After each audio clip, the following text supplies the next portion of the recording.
کبھی کبھی زندگی بھی ایسے ہی لگتی ہے، ناممکن، الجھی ہوئی اور سمجھ سے باہر، مگر حقیقت یہ ہے کہ ہر زاویہ بدلنے سے حقیقت بھی بدل جاتی ہے۔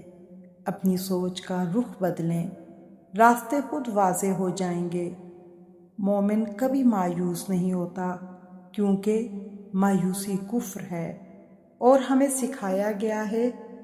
اللہ تعالیٰ کہتے ہیں سورہ بقرہ کی آیت نمبر 186 میں، جب کوئی مجھے پکارتا ہے تو میں پکارنے والے کی پکار سنتا ہوں۔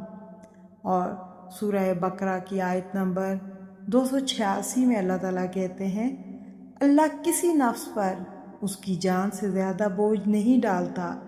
اور سورہ الم نشرح میں اللہ تعالیٰ کہتے ہیں، اِنَّ مَعَ الْعُسْرِ یُسْرًا، بے شک ہر مشکل کے ساتھ آسانی ہے۔ سورہ توبہ میں اللہ کہتے ہیں، غم نہ کرو، اللہ ہمارے ساتھ ہے۔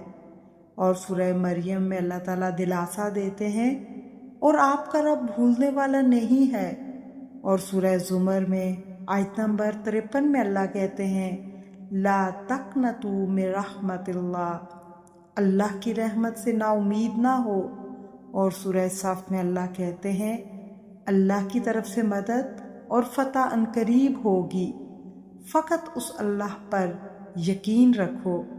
بے شک یقین رکھنے والوں کے لیے معجزے ہوتے ہیں، یقین رکھنے والوں کے لیے ہی تو کن کہا جاتا ہے۔ دعا کوئی بھی رد نہیں ہوتی، بس ہم انتظار نہیں کرتے۔ اسی لیے رسول اللہ صلی اللہ علیہ وآلہ وسلم نے فرمایا کہ نماز اور صبر سے مدد حاصل کرو۔